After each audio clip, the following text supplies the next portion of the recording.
que hablamos de ética cuando el conocimiento de lo que el ser humano debe hacer y o evitar para conservar una estabilidad social, o incluso son reglas, normas o consensos por las que se rige y se juzga el comportamiento. Se podría decir que la ética es como tener una conciencia, ¿no? Siempre tu conciencia te va a decir por dónde estás yendo, ¿no? Si estás haciendo mal o estás haciendo bien las cosas. Bien, veamos. Al menos dentro de medicina, cuando hablamos de ética, estamos tratando de procurar que haya un beneficio del paciente, no perjudicar al paciente, haya justicia en la administración de los recursos y también la equidad del sistema médico, ¿no? Que incluye respetar la autonomía del paciente. Estos son pilares, bien, que ustedes como estudiantes de medicina y futuros médicos siempre tienen que llevar consigo eh, eh, hacia, ¿no? hacia su vida profesional, hacia la práctica clínica, ¿no? Y también hacia su entorno personal.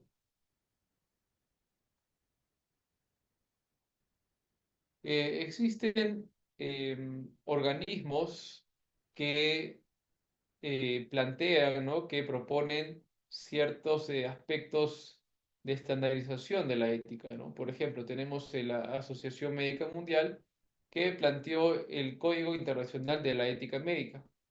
Y ustedes, como pueden ver aquí, ¿no? En el segundo párrafo dice, ¿no?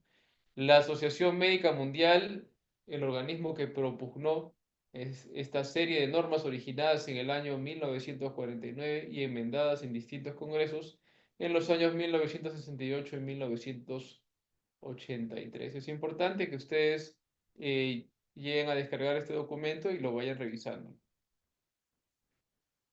También tenemos que el médico no solamente pues tiene que ser competente en los aspectos del conocimiento, ¿no? Y sino también tiene que haber eh, muy buenas habilidades que tiene que ver, como les mencioné hace un momento, ¿no? Con el paciente, valores con el entorno, ¿ok?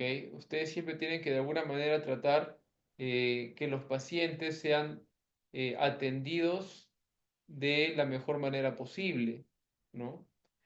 Hacer que los pacientes eh, se pueda respetar los derechos de los pacientes, ¿no? Y no solamente de tu paciente, ¿no? Sino también de las personas con las que trabajas dentro de de tu entorno, ¿no? De tu entorno de tu hospital, entorno clínico, etcétera. También, por ejemplo, ¿no? Es importante que eh, reconocer, ¿no? la función en la educación de la opinión pública, ¿ok?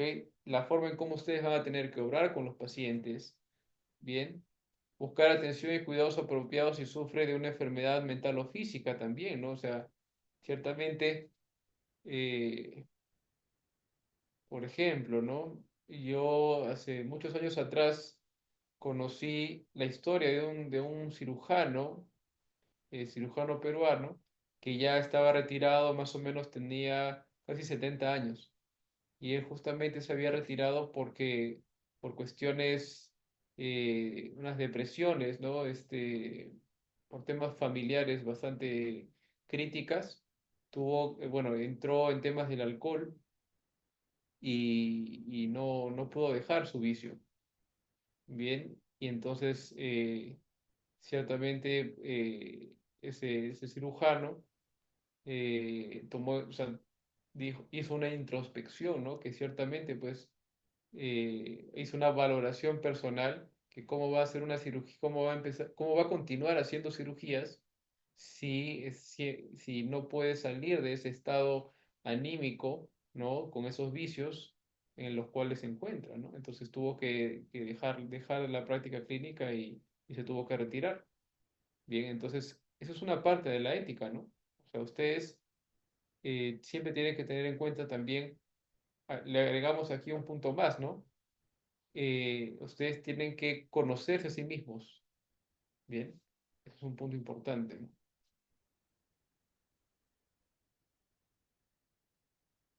Bueno, aquí también hay otros puntos importantes, ¿no? De que considerar lo mejor para el paciente cuando ustedes prestan atención médica, ¿no? El médico no debe, dice, ¿no? Claro, efectivamente, pues no vas a intentar algún tipo de acción o coacción, ¿no? Con un paciente, ¿no? Eso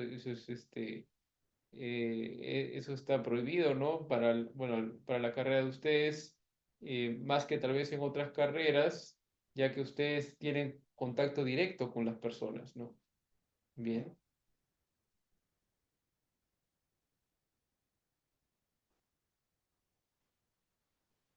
También, como les decía, ¿no? No solamente es valorado el entorno personal o el entorno más próximo a ustedes, sino también que ustedes sepan actuar con las diversas profesiones relacionadas con la salud u otras profesiones, ¿no? ¿No? Porque, por ejemplo, en mi caso, ustedes saben que yo estoy en la rama de la bioingeniería, la ingeniería biomédica, y en mi caso, yo he colaborado, ¿no? Dentro de hospitales, dentro de centros médicos, clínicas, en el área del equipamiento biomédico, ¿no?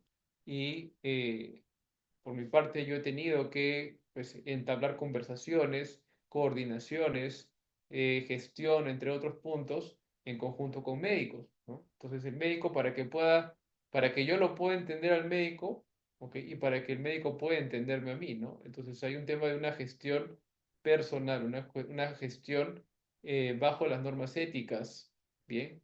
Donde pues, puede suceder muchas cosas con respecto, por ejemplo, ¿no? Por ejemplo, eh, cuando yo recién eh, entraba en el tema pues, de la salud, yo recuerdo, yo entré a un hospital, ¿no? Un hospital a hacer prácticas cuando todavía estaba en el último año de ingeniería mecatrónica. eh, y justamente había una empresa que vendía equipos médicos, ¿bien? Y Y yo recuerdo, o sea, yo no lo vi directamente, sino me lo comentó un colega que en ese tiempo era mayor que yo, ya tenía varios años trabajando como ingeniero biomédico en un hospital.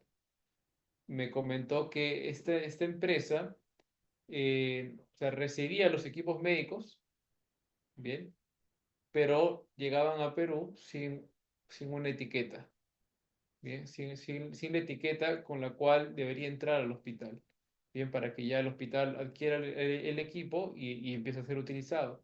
¿Y qué pasa, no? Esta empresa eh, eh, creaba sus propios stickers y lo pegaba en esos equipos, ¿no? Como para poder falsear las cosas y que al final pues sea tomado como que el equipo está, se puede decir, que no es de segunda mano, ¿no? Felizmente no, son equipo, no, no eran un equipo de cirugía, porque para equipos de cirugía sí tendrías que tener especial cuidado, pero eran equipos relacionados con tipo signos vitales, ¿bien? Entonces, por ejemplo, ¿no? Esos son normas éticas, ¿no? Y en el caso, ¿no? Póngase en el caso que los médicos que están adquiriendo ese equipo para su hospital, por ejemplo, los directores médicos, y sepan ese tipo de, de gestiones erróneas o sea, de parte de la empresa que vende los equipos médicos, ahí estaría actuando mal el médico, ¿no? Estaría actuando de una manera antiética, ¿no? Entonces, ¿a qué punto quiero llegar, no? Que ustedes como médicos no solamente, o sea, van a dedicarse yo veo al paciente, lo curo y ya está. No, no, sino que el médico tiene que primero ser capaz de generar conocimiento, hacer investigación, generar papers. Además de eso, que sea capaz de saber gestionar no solamente sus citas que tiene con los pacientes, sino también sea capaz de gestionar el entorno clínico, se puede decir, los procesos de gestión dentro de un hospital, ¿bien? Y que también sepa poder gestionar a los que son las diferentes carreras con las cuales va a tener que entablar conversaciones o coordinaciones para que al final todo su entorno, ¿ok? Todo su entorno próximo, ¿no? Y su entorno más lejano dentro del mismo ambiente, pues sea exitoso. Bien, y todo eso tiene que estar respaldado por las normatividades éticas. Bien, ahora vamos al segundo punto, ¿no? Que son los antecedentes. Como les mencionaba al inicio, se tiene diferentes acontecimientos históricos, ¿no? Que de alguna manera han llegado a, se puede decir, a resultar, ¿no? En la creación de normatividades éticas, ¿no? Que son puntos importantes en la historia, ¿no? Que sí les recomiendo que ustedes profundicen en eso, lo lean y lo entiendan a mejor detalle. Por ejemplo, ¿no? Está el estudio Willowbrook, que se llevó a cabo en Estados Unidos, ¿ok? Para, por ejemplo, ¿no? Para determinar el objetivo del estudio en el curso natural de la enfermedad y recibir algún tipo de tratamiento, ¿no? Eso ha sido bastante crítico, ¿no? O sea, los pacientes eh, tenían una enfermedad y no recibían algún tipo de cura, ¿no? Entonces ahí ustedes, por ejemplo, dicen, ¿no? Se descubrió que existían dos tipos distintos de hepatitis A y B. Bien, y ahí ustedes lo pueden leer. Esto lo pueden ustedes leer. Luego tenemos el caso Tuskegee. En este caso igualmente tiene que ver dentro del entorno de Estados Unidos, eh, donde dice, ¿no? En 1930 esta cantidad de personas sufrieron, no, perdón, firmaron en el Servicio de Salud Pública de Estados Unidos para recibir tratamiento médico gratis. El Servicio de Salud Pública estaba haciendo un estudio sobre los efectos de la sífilis y nunca se los comunicó a los firmantes que padecían sífilis. Entonces, se les dijo que tenían la sangre mala y se les negó el acceso al tratamiento. ¿Ok? Y bueno, después de esto, se tuvo bastantes resultados eh, complejos, ¿no? Y de ahí es donde sale la historia del estudio de la sífilis. Y lo que nos importa en este momento, ¿no? Para esta presentación es que en 1996 se hizo la revisión del caso por los comités de éticas locales. Y ahí es donde entra, ¿no? El tema de eh, la promulgación posterior, ¿no? A la mejora de los estándares de ética. Bien, luego se ve bueno, se hicieron unas disculpas después de muchos años, ¿no? Acerca de este tema tan delicado, ¿no? Luego tenemos el caso Brookings, que tiene que ver con que inyectaron subcutáneamente células cancerosas a 22 pacientes ancianos sin su consentimiento. Bien,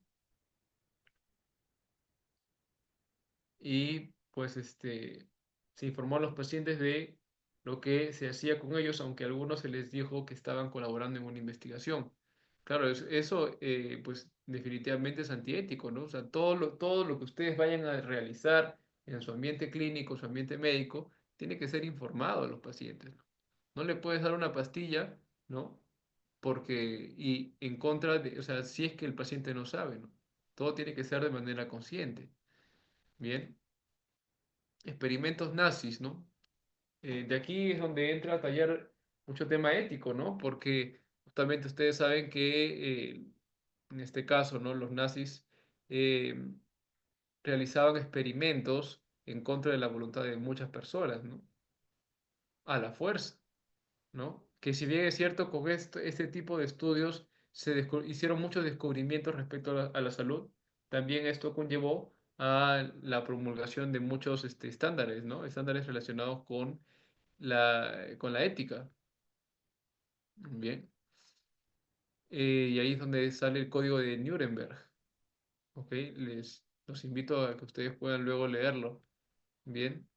Que es muy interesante, ¿no? La forma en cómo la parte histórica, esto hace un vuelco, ¿no? Para llevarlo a la ética en general, la ética en general. Ujú.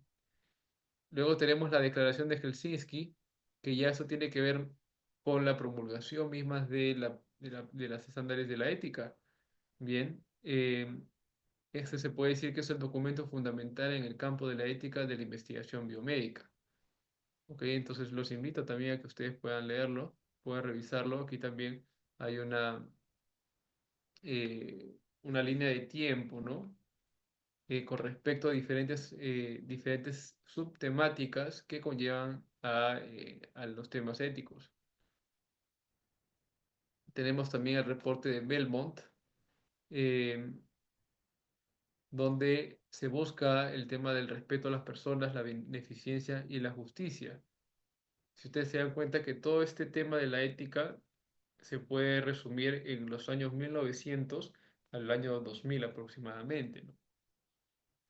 Bien, entonces es importante que ustedes, o sea, con el reporte de Belmont, el respeto a las personas, el consentimiento informado, ¿no? Ustedes saben que, por ejemplo, ¿no? Cuando van a hacer una cirugía, ustedes tienen que hacerle firmar al paciente el consentimiento informado.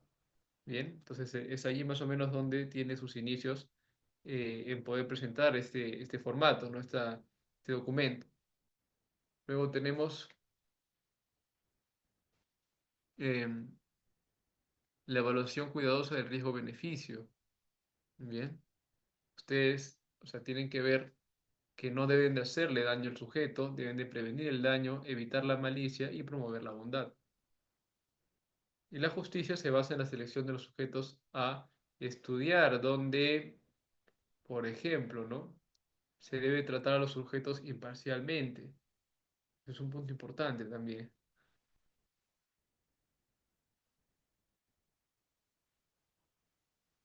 Por ejemplo, ¿no? Dice, ahora entramos al punto de ética en la publicación científica. ¿Qué es la ética en la investigación? Se puede decir que eh, el propósito fundamental es examinar los principios morales que deben de guiar la conducta de los investigadores al planificar, ejecutar, analizar y difundir sus estudios, especialmente cuando involucran seres humanos o animales. Su propósito es proteger la dignidad, los derechos y el bienestar de los participantes, garantizando la validez científica y la contribución al bien común mediante una práctica responsable y transparente. Aquí ustedes pueden ver los principios fundamentales de la ética, ¿no? Tenemos la autonomía, la beneficencia, la no maleficencia, la justicia y la integridad, ¿no? Y cada uno tiene aquí su respectiva definición, ¿no? Y estos están basados, ¿no? En la declaración de Helsinki, que ya les mencioné hace un rato, ¿no? Hace un momento. Y aquí un breve ejemplo médico, ¿no? En la parte, en la columna de la derecha. También es importante, ¿no? Que ustedes sepan que, por ejemplo, ¿no? La ONU, que es la Organización de las Naciones Unidas, tiene sus objetivos de desarrollo sostenible, que, por ejemplo, tenemos el objetivo de desarrollo sostenible 3, el 10 y el 13, ¿no? Que tiene que ver justamente con la búsqueda de los temas éticos, ¿no? Eso es un punto muy importante, ¿no? Luego tenemos acá un caso para que ustedes lo puedan revisar ya en tranquilidad, ¿no? En sus casas, ¿no? Dice aquí, ¿no? Un caso de investigación sin aprobación ética. Un tesista de medicina desea evaluar los niveles de estrés en internos de hospitales públicos. Comienza a aplicar encuestas sin haber solicitado revisión del comité de ética ni tener consentimiento informado aprobado, por ejemplo, ¿no? Y ahí ustedes pueden tener las siguientes preguntas, ¿no? ¿Qué principios éticos se han vulnerado? ¿Qué riesgos se enfrenta el investigador y los participantes? ¿Qué pasos recibieron o qué pasos debieron haberse seguido desde el inicio, ¿no? Siempre es importante, recuerden, que si ustedes van a desarrollar una investigación y esta investigación va a tener implicancias directas en pacientes, ¿no? O al menos, bueno, al menos en el caso de medicina, todo lo que tenga que ver dentro de sus investigaciones de ustedes, de alguna manera tiene que pasar por un comité de ética. ¿Ok? Eso es importante. Y bueno, ahí ustedes lo pueden revisar, por ejemplo, ¿no? Acá ustedes pueden ver que la Universidad Ricardo Palma, dentro de la Facultad de Medicina Humana, existe el Comité de Ética e Investigación. Bien, que ustedes cuando vayan a desarrollar sus tesis, está por aquí, está aquí. Cuando vayan a desarrollar, cuando terminen, ¿ok? De realizar su propuesta de proyecto, al final del semestre, si está terminado, tranquilamente ustedes lo pueden enviar para que sea evaluado por el comité de ética, bien, de su facultad.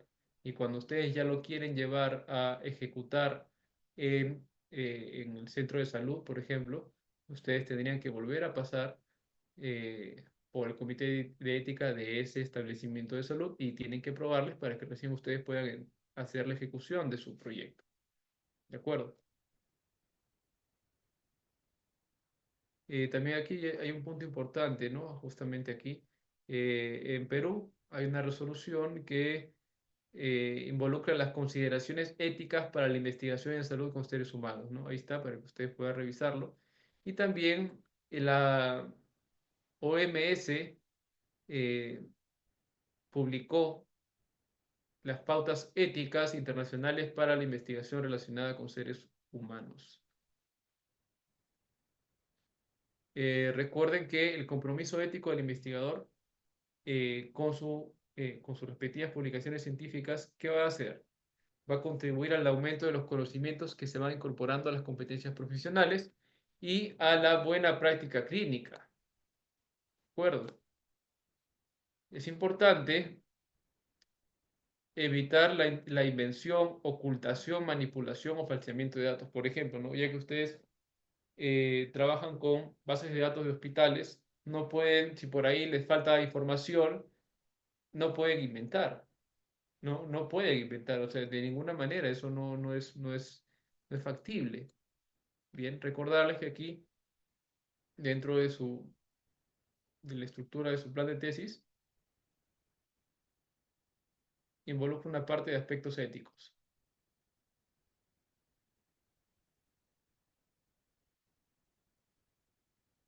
Luego tenemos aquí el punto número 7, inteligencia artificial y ética, ¿no? Les recomiendo que vayan a revisar la página web de la UNESCO, justamente que se llama esa parte ética de la inteligencia artificial. Muy bueno, que les va a servir a ustedes para que puedan complementar los saberes que ahora les estamos comentando, ¿no? Aquí también pueden ver ustedes cuál ha sido el desarrollo de la inteligencia artificial a través del tiempo, que aproximadamente inicia en 1950, ¿no? Con el test de Turing, que esto ustedes ya luego lo pueden investigar. Y actualmente existen diferentes herramientas, ¿no? Para el uso de inteligencia artificial. O sea, no solamente el ChatGPT o todas las herramientas virtuales que funcionan como si fuese un chat, ¿ok? Eh, Sería en este caso inteligencia artificial, ¿no? Sino, por ejemplo, ¿no? Para que ustedes, eh, por ejemplo, ¿no? Yo estoy actualmente haciendo una investigación que detecta, ¿ok? Detecta los lunares malignos, ¿ok? Lunares malignos en la piel. Y esta investigación, pues ahí no voy a poner ChatGPT, ¿no? Sino allí se aplican algoritmos. Generalmente se utiliza un código de programación, un lenguaje de programación que se llama Python, que incluso en medicina se utiliza para temas de estadística, Python, donde pues ahí las herramientas que se utilizarían son el reconocimiento de imágenes, ¿bien? Y pues, pues con algoritmos se puede llegar ahí a tratar de ver, ¿no? Los colores, ¿no? De los lunares, etcétera, ¿no? Para poder definir, ¿no? Que ciertamente no es algo fácil, ¿no? Pero con esto les voy dando ciertos alcances, ¿no? De las diferentes aplicaciones que se pueden encontrar en inteligencia artificial, ¿ok? Por ejemplo, ¿no? Inteligencia artificial para para el robot Da Vinci. Ustedes han escuchado del robot Da Vinci, que es el robot ampliamente conocido para cirugía, ¿no? El robot Da Vinci tiene ciertos sensores, ¿ok? Que permiten que el cirujano, por más que su mano pueda temblar al momento de hacer el movimiento, ¿ok? Puedes, se puede decir que los brazos del robot eh, eliminan ese movimiento de las manos del cirujano y no tiembla, pues el robot no llega a temblar. Entonces, para que puedas lograr hacer, para que ese robot no llegue a temblar, porque ustedes saben que el robot los brazos del robot lo mueve la mano del cirujano, ¿no? Con una especie de joystick o un mando de control remoto. Entonces, para hacer eso, se utiliza inteligencia artificial. ¿Para qué? Para que de alguna manera esos brazos robóticos vayan, o sea, predicen el temblor de la mano de la persona, ¿ok? Y lo suprimen al momento de que el robot se mueve. Bien. Aquí igualmente, pues, dice que es la inteligencia artificial. Bien. Generalmente inteligencia artificial lo llevamos al lado de la informática, de las ciencias de la computación. Bien. ¿Para qué? Para que puedas llegar a tomar buenas decisiones.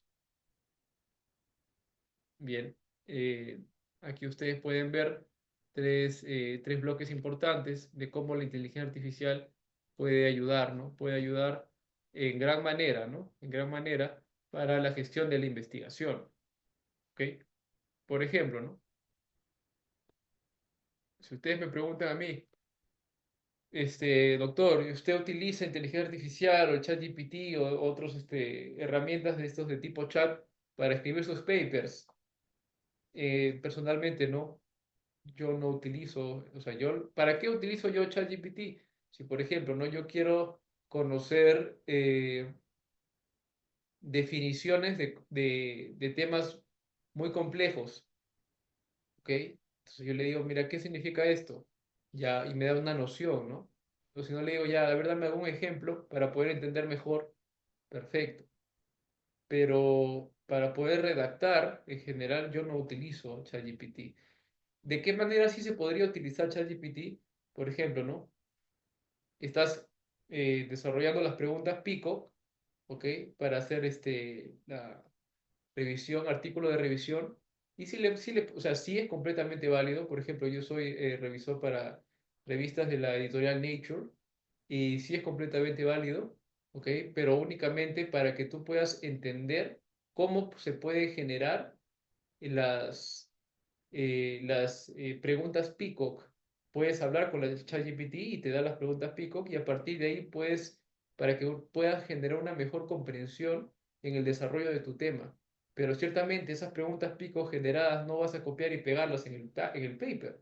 No, eso no es viable, si no las tienes que adaptar. ¿Ok? Porque, por ejemplo, ¿no? Hay revistas Q1 que te dicen, ¿no? Usted ha utilizado inteligencia artificial para desarrollar alguna parte del paper, para la redacción de alguna parte del paper, y pues si lo has utilizado tendrías que decir que sí, ¿no? Y, o sea, esto puede conllevar, dependiendo de la revista, que sean mucho más críticos en la revisión, pasen tu trabajo por Turnitin, por Authenticate, que es otro tipo que es parecido al Turnitin, ¿no? Y bueno, conllevaría una revisión mucho más sofisticada, mucho más detallada de tu paper, que podría eh, resultar en un rechazo. Bien, por eso yo personalmente, yo sí les digo que yo no utilizo ChatGPT para la redacción de, se podría decir, de los textos, bien, de los papers. Aquí ustedes pueden ver otras aplicaciones de la inteligencia artificial, ¿ok? Que para que ustedes tengan una noción, ¿no? Ciertamente tenemos riesgos. Estos riesgos pueden llevar a influir, ¿no? En la privacidad, en la confidencialidad, en la discriminación algorítmica, en la falta de transparencia, en resultados sin validación clínica, ¿no? Y el estudiante o el futuro profesional debe de anticipar estos riesgos desde el diseño, desde su tesis, o sea, póngase el caso de para que ustedes hagan la tesis, ¿no?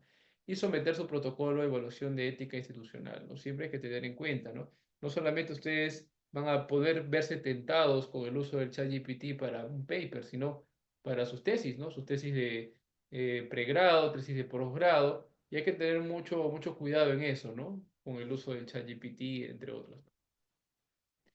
Principios éticos aplicables al uso de inteligencia artificial en tesis médicas, dice, ¿no? La UNESCO, la OMS y otros organismos internacionales te dicen, ¿no? Los principios son los siguientes: transparencia, responsabilidad, justicia y equidad, privacidad y seguridad. Si esto lo llevamos a su tesis, por ejemplo, sería, ¿no? La transparencia sería: el tesista debe de explicar la lógica del algoritmo y su interpretación.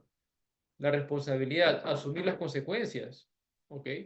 Tus consecuencias pueden ser fatales, ¿ok? Si es que utilizas ChatGPT para redactar tus textos. Luego, justicia y equidad, seleccionar datos diversos y sin sesgos. Privacidad, proteger la identidad del paciente y anonimizar la información. Y seguridad, validar los resultados antes de emitir conclusiones clínicas. Aquí, por último, una diapositiva con un caso práctico, ¿no? Dice, ¿no? Un tesista de medicina desea desarrollar su tesis dando un algoritmo de inteligencia artificial para predecir el riesgo de diabetes tipo 2 en adultos jóvenes. Utiliza una base de datos que obtuvo de un hospital sin firmar convenios ni contar con aprobación del comité de ética. Además, no documenta cómo fueron seleccionados los datos ni si el modelo ha sido validado. ¿Ok? Como dije, ¿no? La inteligencia artificial no solamente es el ChatGPT. La inteligencia artificial es, por ejemplo, ¿no? Aplicar algoritmos de Machine Learning, algoritmos de Deep Learning, que, por ejemplo, hay médicos especializados en bioestadística que dominan justamente todos estos temas, ¿no? Y ahí sí se aplica inteligencia artificial.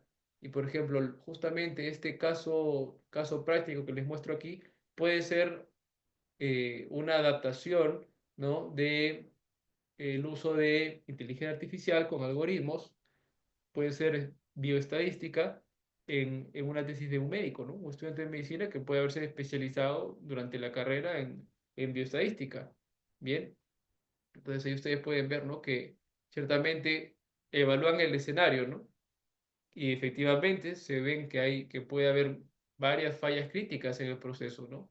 Primero, la violación del principio de privacidad, la falta de transparencia, el riesgo de sesgo y recomendaciones para los tesistas, ¿cuáles serían?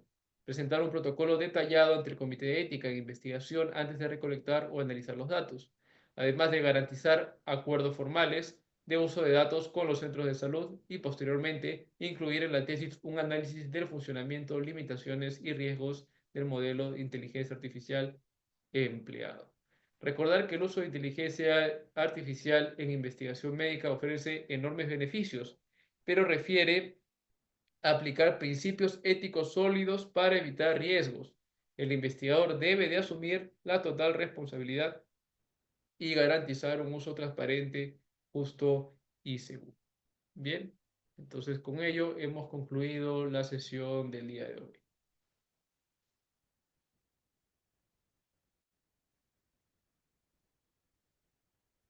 ¿Alguna pregunta, alguna consulta que tengan?